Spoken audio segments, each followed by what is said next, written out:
In the summer of 2008, authorities in Bisbee, Arizona received a 911 call that would later become one of the strangest incidents ever connected to the abandoned Copper Queen mining network. The call came from a group of urban explorers who had entered a sealed section of the old mine sometime after sunset. The recording lasted only 43 seconds. At first, the caller sounded out of breath, almost panicked. He repeatedly said that they had found people living beneath the mines. But then he added something much stranger. There are people down here, but they're not miners. A second voice can be heard asking what was standing in the tunnel ahead of them. Then there is screaming, metallic banging, someone yelling to run. And then the call suddenly ends. Search teams spent 3 days looking through the abandoned mine system. Only one member of the group was ever found. 20-8-year-old Ethan Mercer was discovered wandering near Mule Pass, severely dehydrated and barely able to speak. According to deputies, Ethan kept repeating the same sentence over and over again. Why did they have our faces? The remaining 3 explorers were never found. Large portions of the official case file remain sealed to this day, and only weeks after the incident, federal authorities permanently closed the entrance where the group had disappeared. No public explanation was ever given. Before the incident, Ethan Mercer was relatively unknown online. He was 28 years old and lived in Flagstaff, Arizona. Friends described him as quiet, intelligent, and a little obsessive when it came to forgotten places. For nearly 6 years, Ethan had been researching abandoned mining towns across the American Southwest. He ran a small internet forum dedicated to unexplained disappearances, local legends, and lost historical sites. Most of his posts focused on old maps, missing records, and stories that had somehow been forgotten. According to archived forum posts, Ethan became interested in Bisbee after finding several conflicting mining maps from the early 1900s. Some showed tunnels that simply did not exist on modern records. Others appeared to extend thousands of feet deeper underground. He believed parts of the mine had been intentionally erased. Joining him on the trip was 20-6-year-old photographer Sarah Delaney. Unlike Ethan, Sarah was a skeptic. She had documented abandoned locations for years and often dismissed paranormal claims as exaggerations or local folklore. Friends said she only agreed to the trip because she thought the old mines would make for an interesting documentary project. The third member was Luke Ramirez, a former geology student from Tucson. Luke had explored dozens of abandoned mines and understood how dangerous they could be. He was the one who repeatedly warned everyone not to go too deep. The final member of the group was Brandon Pike. Brandon was 27 and had become interested in conspiracy theories after researching missing persons cases online. He believed the government hid information about certain disappearances in remote areas. Archived messages show that Brandon was particularly interested in rumors surrounding Bisbee. Rumors about sealed tunnels, missing miners, and stories of people hearing voices coming from beneath the mountains. Before entering the mines, the group spent 2 days speaking with local residents. Most refused to discuss the old tunnels. One elderly retired miner became visibly uncomfortable when Ethan showed him the older maps. According to Ethan's notes, the man stared at the papers for nearly a minute before quietly saying, "The mine doesn't end where the maps say." When Ethan asked what he meant, the man reportedly stood up and walked away. He refused to answer any more questions. At the time, the group thought it was simply another local ghost story. But according to the only survivor, that was the moment they should have left Bisbee. Bisbee, Arizona is a real town located in the Mule Mountains, only a few miles from the Mexican border. Today, it is known mostly as a historic mining town and tourist destination. But in the late 1800s and early 1900s, it was one of the richest copper-producing regions in America. Thousands of miners once lived there. Entire mountains were hollowed out by tunnels, shafts, and underground chambers. Even now, many of those passages remain unmapped. Old newspaper records mention numerous accidents throughout the mining boom. Cave-ins. Gas leaks, equipment failures, but some reports are stranger. Several articles briefly mention workers disappearing underground without explanation. In one case from 1911, an entire survey crew reportedly vanished during a routine inspection. No bodies were ever recovered. As mining operations slowed, stories began spreading among local residents. Stories about figures seen near old ventilation shafts, stories of voices echoing from sealed tunnels. And stories of men who returned from underground. Different locals eventually gave these stories a name. They called them the Hollow Miners. According to the legend, strange people occasionally emerged from forgotten mine entrances at night. They looked human, but something about them always seemed wrong. Their movements. Their expressions, the way they spoke. Most residents dismissed the stories as superstition. Still, some parts of the mining network remain permanently sealed officially. These closures were due to structural instability. Unofficially, nobody seemed willing to explain why certain areas were never reopened. When Ethan compared historical maps with modern records, he found something disturbing. Several deep shafts shown on older surveys no longer existed on any public documents. It was as if entire sections of the mines had simply been erased. The question was, why? And more importantly, what had been discovered down there that was important enough to hide. According to timestamps recovered from Brandon Pike's camera, the group entered the abandoned section of the mine shortly before sunset. At first, nothing seemed unusual.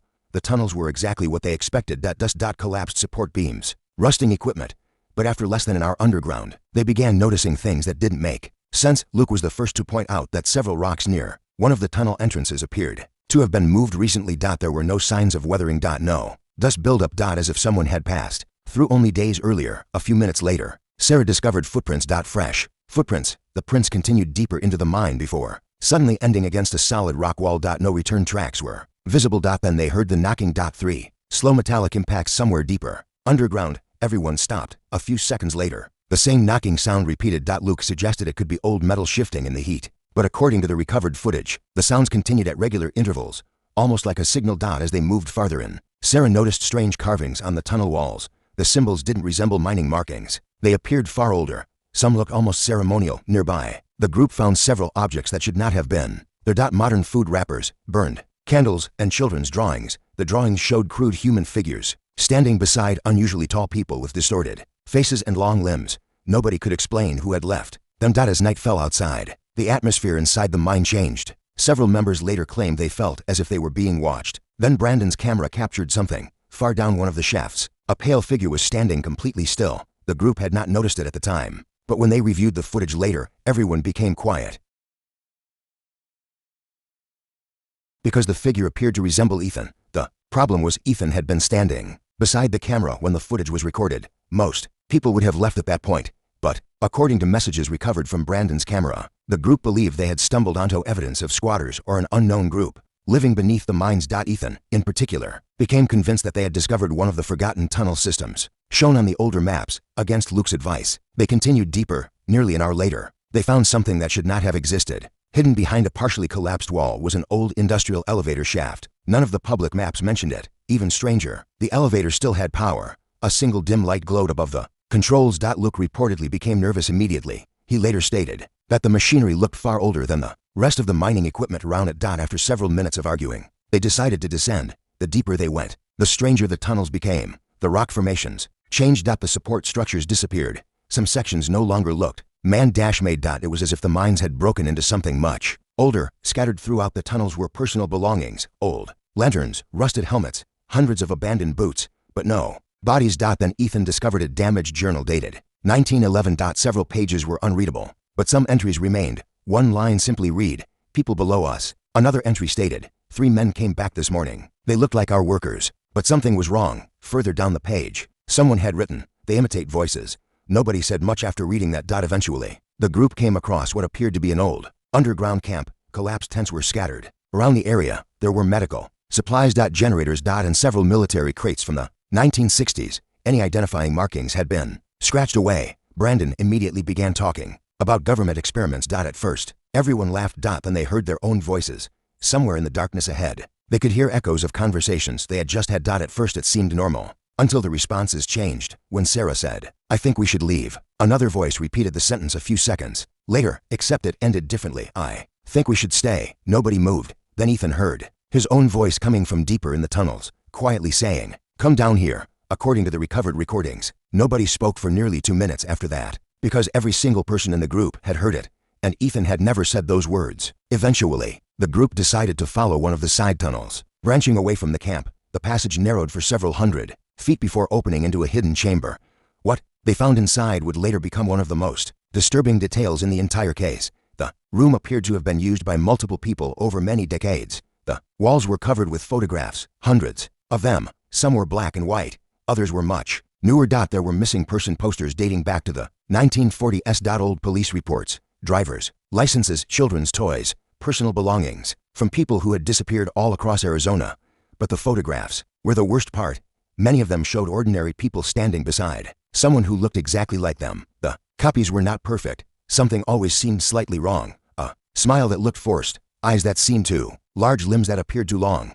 Then Sarah found several photographs of Ethan. Everyone initially assumed they had been taken recently. Until they noticed the dates. Some were marked 1978. Others were dated 1983, years before Ethan Mercer had even been born. As the group tried to understand what they were seeing, Sarah discovered a collection of old cassette tapes. One recording contained The voice of a miner speaking in a terrified whisper. "They keep replacing people." Another voice interrupted him. "If anyone finds this, don't trust anyone who comes back." At that exact moment, they realized Luke was missing. Nobody had seen him leave. Several minutes passed before he suddenly emerged from another tunnel. His clothes were covered in dust. There was blood beneath his nose, and he seemed strangely calm.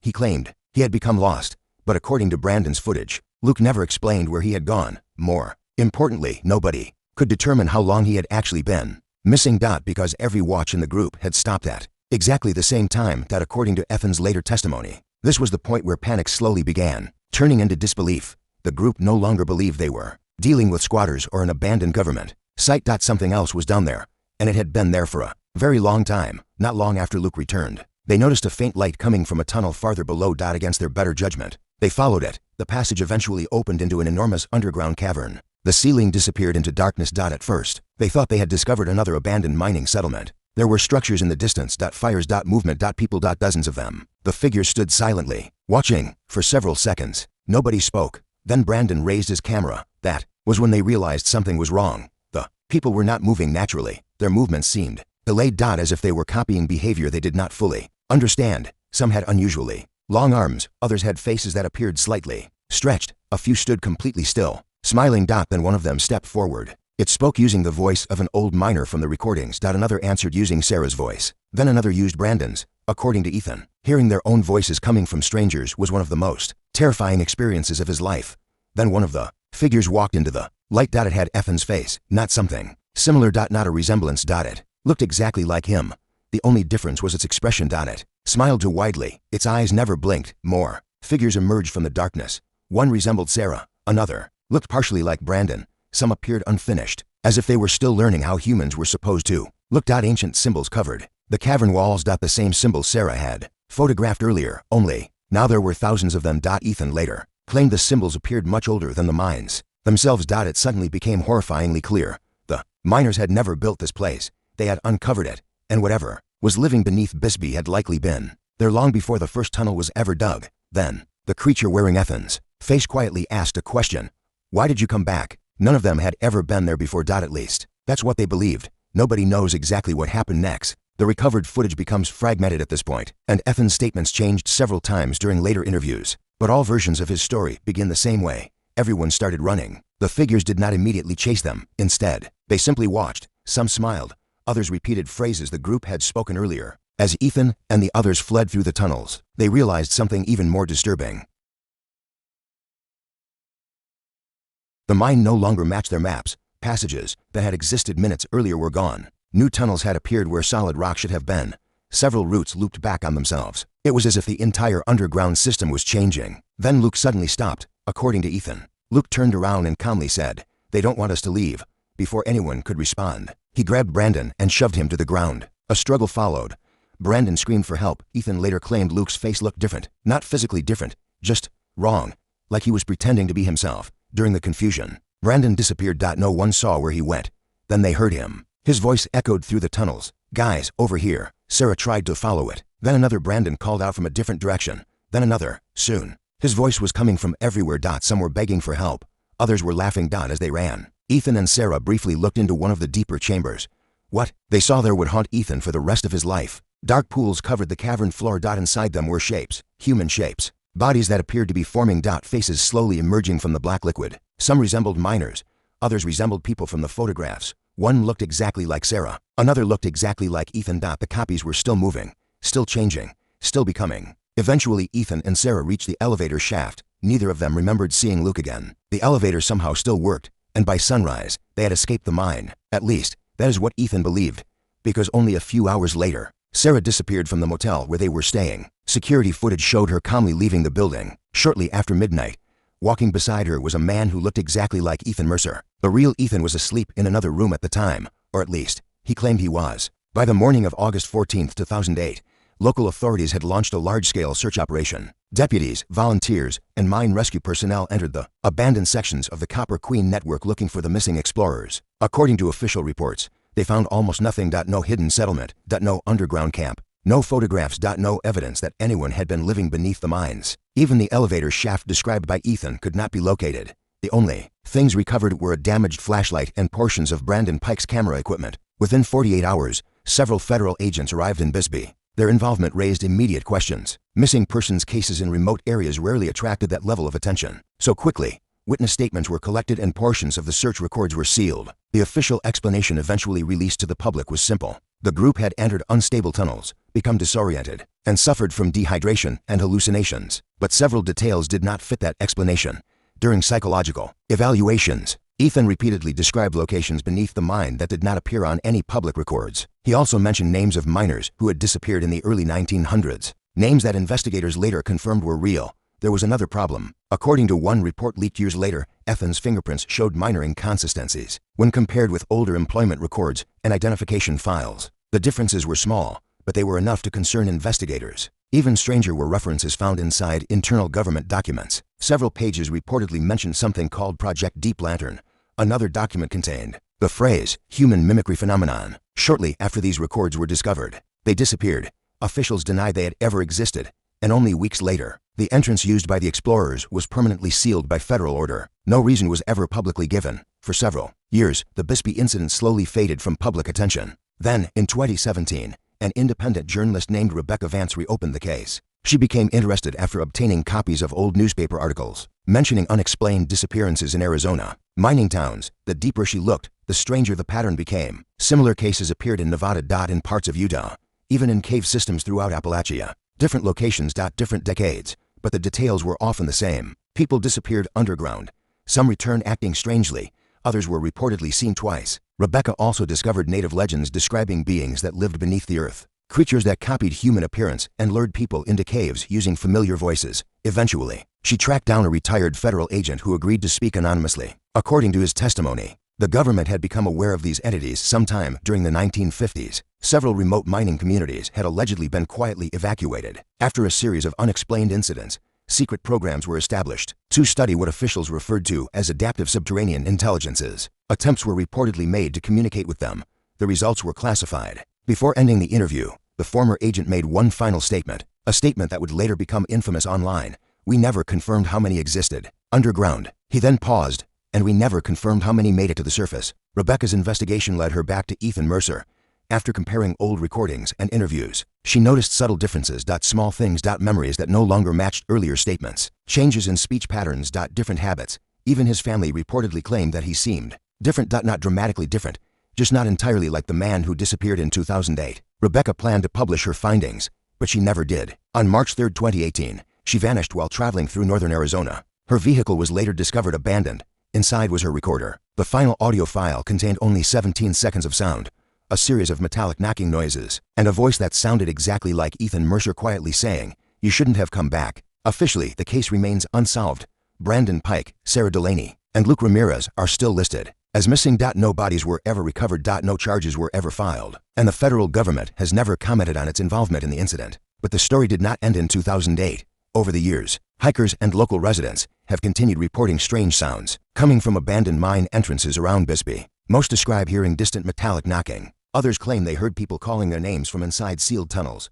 Then, in late 2024, a video appeared online. The footage showed a man entering a restricted mine entrance somewhere in southern Arizona. The man strongly resembled Brandon Pike, despite the fact that Brandon had been missing for 16 years. The video lasted less than 2 minutes. Near the end, knocking sounds could be heard from deeper inside the tunnel. The camera slowly turned. A pale face emerged from the darkness. At first, it looked unfamiliar. Then its features began to change. The eyes, the mouth, the shape of the face, until it looked exactly like Ethan Mercer. The footage cuts out immediately afterward. To this day, the entrance remains sealed. A warning sign still stands outside. Unauthorized entry prohibited. Authorities continue to refuse comment.